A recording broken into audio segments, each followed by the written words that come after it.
Luego de muchos años de desarrollo, finalmente Black Myth Wukong se ha lanzado el pasado mes de agosto, logrando ser un éxito rotundo en ventas a nivel mundial.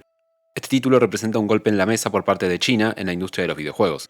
No porque antes aquel mercado fuera precisamente pequeño, ni porque aún no hayan salido al mundo con cientos de otros juegos muy interesantes, sino porque la fama con la que se hizo este título durante su periodo de desarrollo, el hype que provocó, las altas expectativas y los largos tiempos que necesitó para ser acabado, lo llevaron a ser el AAA chino por excelencia a nivel mundial. Una carta de presentación con la que llamar la atención al resto del mundo para dar a conocer el enorme talento que aquel país pudiese tener guardado para los videojuegos. Ahora bien, no creo que sea de ninguna manera una casualidad el hecho de que para una producción de semejante importancia simbólica para la industria china, se haya elegido ahondar sobre la historia de Sun Wukong, personaje literario tradicional, extremadamente interesante y de muchos matices distintos. Y si sostengo que no es una casualidad, es porque, desandando el argumento central de Black Myth Wukong, podemos dar cuenta de que Game Science ha buscado actualizar a este icónico personaje para ser un representante postmoderno e ideal de la cultura de nuestros días.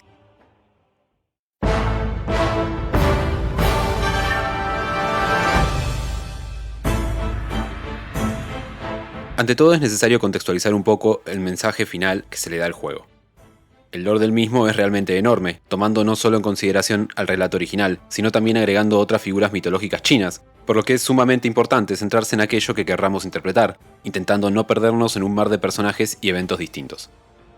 Como es bien sabido, Sun Wukong es un personaje ficticio de Viaje al Oeste, novela china de fines del siglo XVI, hecha por Wu Sheng'en, un escritor y político frustrado de la época. Muchos han sostenido que la historia es, en un buen porcentaje, una gran sátira al gobierno de la dinastía Ming, aquel que regía el territorio en aquellos siglos. Lo que sí es seguro es que está atravesado por un enorme contenido religioso y mitológico, así como de preceptos y valores ancestrales muy influyentes en la cultura china. Lo primero y más evidente de Viaje al Oeste, sin lugar a dudas, es la importancia medular del budismo y el taoísmo. Estos dos sistemas religiosos se han logrado abrazar y combinar muy bien en todos los antiguos territorios chinos, y terminaron modelando durante milenios el pensamiento y cosmología de aquel país. Mientras el taoísmo abogaba por dejar ir a las ansias por los resultados, el budismo enseñaba cómo abandonar el apego al ego. Encontramos así, entonces, que durante milenios, dos de las corrientes religiosas chinas más importantes y con más influencias, erigieron como pilar fundamental el desapego a los deseos, al yo, a los resultados y a las expectativas mundanas para poder trascender en la vida, alcanzando el objetivo final de una existencia espiritual mayor y, con ella, poder alcanzar finalmente cierto tipo de inmortalidad. Este último concepto no debe pensarse como la vida eterna material u orgánica. Para estos sistemas de pensamiento, la inmortalidad no representa el no morir nunca de forma literal, sino el lograr alcanzar una inmortalidad espiritual, una existencia metafísica que trascienda nuestro plano terrenal, la cual sería posible de alcanzar siempre mediante prácticas específicas, prácticas médicas, meditación, etc. Como resalta el antropólogo coreano Sun Yong-ju, para la antigua filosofía china, cuando uno fallece, su ki, o chi, vuelve a formar parte del todo, e incluso puede pasar a formar parte de otro ser vivo. Así, la muerte se entiende como un proceso de fundición con el Dao, en el cual todo ser humano se convierte en uno con la naturaleza, volviendo a sus orígenes. Con esta perspectiva, se entiende que existe una inmortalidad en el sentido de que el ki no desaparece junto con el cuerpo material, sino que tan solo cambia su forma. Ahora bien, Black Myth Wukong no es una adaptación fiel ni mucho menos de Viaje al Oeste. Al contrario, podría considerarse tanto una secuela como una resignificación de la obra original, en muchos sentidos. Este juego además es un producto de nuestros tiempos, es decir, es un producto de la China actual y postmoderna. Y en la China de nuestros tiempos, la inmortalidad no se concibe de esta forma. Posteriormente a la revolución de la década de 1930, el concepto de inmortalidad ha comenzado a pensarse más en relación a un sentido histórico, en relación al legado y nombre que se transmite a través de las generaciones, es decir, una inmortalidad pensada más alrededor del culto a la personalidad y la imagen, algo que, en algún punto, también se comparte en gran medida en Occidente.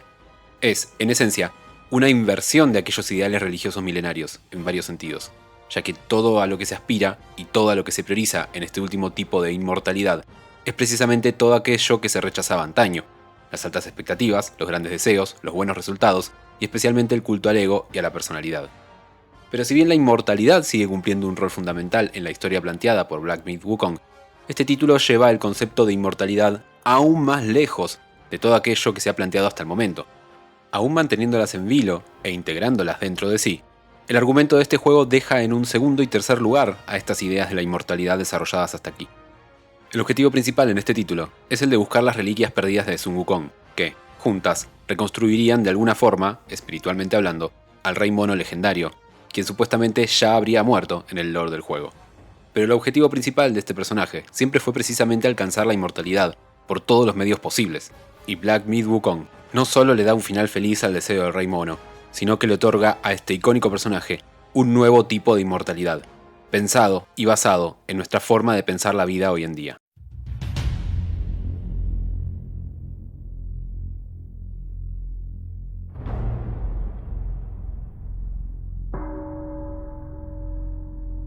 Sun Wukong ha sido siempre un personaje sumamente representativo y ejemplar para la cultura china. El Rey Mono ha sido reconocido literalmente como un modelo y ejemplo a seguir en aquel país, no solo popularmente hablando, sino también por parte de distintos gobiernos a lo largo de los últimos siglos, como por el mismísimo Mao Zedong, fundador y figura máxima del Partido Comunista en el siglo XX, organización que actualmente sigue en vigencia y gobernando la potencia asiática. Una diferencia fundamental entre la obra original, Viaje al Oeste y Black Myth, es precisamente el destino final que se le da al personaje de Wukong. Algo que caracteriza, sin lugar a dudas, a aquel personaje original es el de la búsqueda obsesiva por la inmortalidad, como he resaltado previamente. Según la novela original, Sun Wukong se caracterizaba por buscar y adquirir la inmortalidad a través de todas y cada una de las formas que podía y encontraba. Al final de aquella obra, Sun Wukong, sin embargo, alcanza a la budeidad, alcanza finalmente la iluminación y, con ello, la liberación última. Recordemos que para el budismo, alcanzar este objetivo último, convirtiéndose en Buda, permite no solo comprender la naturaleza de todo el cosmos y trascender la existencia terrenal, sino entender que toda forma de vida, en verdad, es una manifestación mundana, una simple manera de expresión en la Tierra de una existencia mucho mayor y suprema, que abarca y atraviesa todo lo existente. Alcanzar la iluminación es liberarse de por sí, conceptualmente hablando para el budismo. En Viaje al Oeste, Sun Wukong logra finalmente esto, despojándose de todo deseo y de su propio ego, renunciando de alguna forma a su obsesión y deseo último de alcanzar cualquier otro tipo de inmortalidad. La diadema que se le pone a Sun Wukong en un momento de la historia para ser controlado por el monje Tan Zhang Zhang, que actuaba como método de castigo frente a los impulsos y reacciones descontroladas del mono, terminan por quedar obsoleta en el momento en el que éste alcanza el estado último de iluminación, ya que se sobreentiende que para un ser que ha logrado tal estado de budeidad no es necesario un control mundano para administrar a su ego. Ahora bien, el juego de Game Science comienza con un Wukong aparentemente posterior a la obra original, insatisfecho con la mismísima iluminación budista y aún en cierta búsqueda insatisfecha. El Rey Mono reclama a la corte celestial, esta vez, el hecho de tener que seguir estando atado en voluntad y acción a las disposiciones divinas. No solo le molesta el hecho de que están matando a muchos de su especie, sino también el sentirse de alguna forma aún ligado a la corte celestial. Aquí ya se nos plantea una rotura conceptual enorme con respecto a aquello que estimulaba a este personaje hasta este momento. Mientras en Viaje al Oeste Wukong alcanza la inmortalidad más absoluta, teniendo en cuenta que ha alcanzado la iluminación y, con ello, una existencia finalmente trascendental, según el paradigma de la época en que fue escrito, en Black Myth se nos muestra a un Wukong que ahora prioriza el libre albedrío. El apego a los preceptos religiosos, el haber alcanzado hasta la mismísima iluminación budista y haber trascendido todo plano terrenal, no le es suficiente a Wukong, a un personaje que, literalmente, es expresión y modelo ejemplar reivindicado por la cultura china desde hace siglos. Creo que aquí ya podemos empezar a vislumbrar las declaraciones de intenciones por parte de los autores de este juego. Este énfasis puesto en la subjetividad cobra aún mayor relevancia cuando llegamos a ver el final verdadero del título. En el mismo se nos plantea cómo el Rey Mono, habiendo probablemente planeado todo lo sucedido, logra la inmortalidad, pero ahora también desde un plano completamente nuevo y distinto. Sun Wukong logra la inmortalidad de su libre albedrío.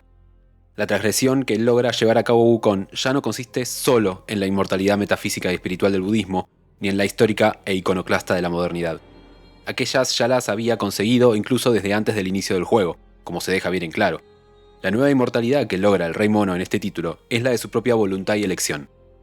Wukong logra transgredir tiempo, forma y agentes para hacer de su propia voluntad, de su propio y tan buscado libre albedrío, una actitud a complementar incluso con el muerto. Los planes de Sun Wukong para volver a la vida a través de un elegido, aún habiendo ya alcanzado el nirvana y abandonado el plano terrenal, terminan convirtiéndolo en casi un dios mismo, en una entidad que traspasará tiempo y formas para volver a hacerse presente a través de los siglos.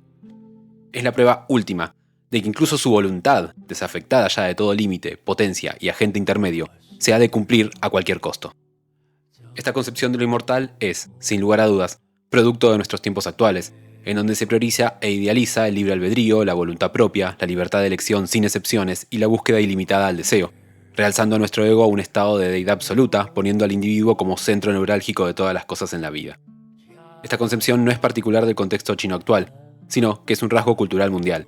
Como síntoma de esto puede verse la rápida emergencia que ha habido en los últimos 10 años de distintos movimientos liberales, en la práctica conservadores, alrededor de todo el mundo, por ejemplo, que han buscado centrarse en un relato que instruye que es necesario buscar la libertad para expresarnos y realizarnos, llevando a un estatus de ideal supremo a la ejecución de nuestros deseos, sentimientos y elecciones personales, como si todo en la vida se tratara de hacerle caso a aquello que sentimos y buscamos. Como sostiene el historiador Yuval Noah Harari, el relato liberal de nuestros días ha construido un nosotros y una libertad, como simples quimeras mitológicas tomadas prestadas de tiempos antiguos, como si no hubiese barreras sociales, culturales, genéticas ni tecnológicas, entre muchas otras, que modelaran tendencias, relaciones, decisiones y deseos. Con todo esto, no quiero decir que los desarrolladores de Game Science sean adeptos a este tipo de pensamiento liberal ni nada por el estilo. Probablemente sea al contrario, ya que el argumento que aquí termina envolviendo a un egocéntrico Wukong acarrea un tono dramático y oscuro. No como si el hecho de que el rey mono logre su cometido pudiese significar un problema o la victoria del villano de la historia, pero sí se percibe como una contravención al orden natural de las cosas. Además, el posible retorno sin fin alguno de un ente que amenaza la existencia de todos los demás dioses y órdenes establecidos, sin interés de negociar con los demás, puede entenderse como una potencial amenaza y contradicción a los preceptos pacifistas que promueven otro tipo de lógicas. Así, este juego no solo se opone al objetivo último y principal del pensamiento religioso, así como al de la lógica política y totalitaria típica del régimen del gobierno chino socialista, sino que busca transgredirlos. Actualiza el concepto de inmortalidad, aquella meta tan ansiada por un personaje tan icónico y especial para China, para representarlo apegado a los ideales de pleno siglo XXI liberal y mundializado. La verdadera meta de Sun Wukong, ahora, en Black Myth, es la del libre albedrío.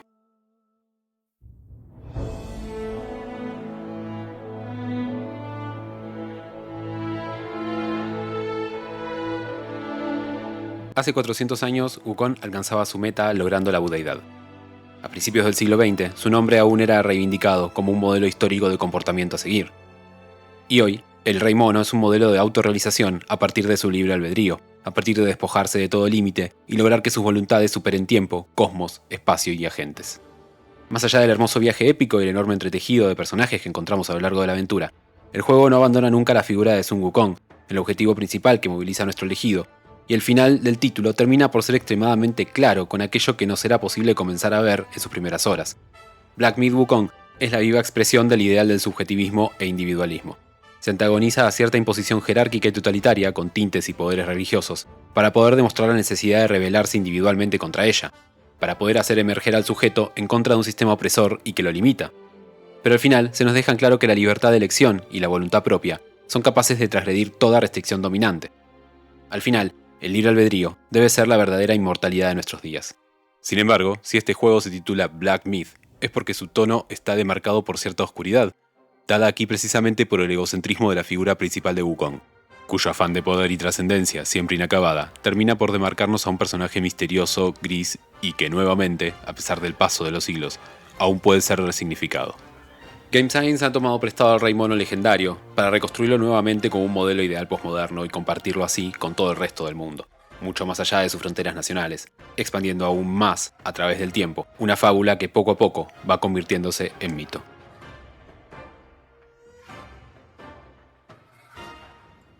Si te gustó el video, el contenido, el abordaje o la temática, podés dejar algún comentario, darle like y suscribirte, ya que el feedback nunca viene mal y aún me encuentro trabajando en muchos otros videos. Muchas gracias por llegar hasta acá y adiós.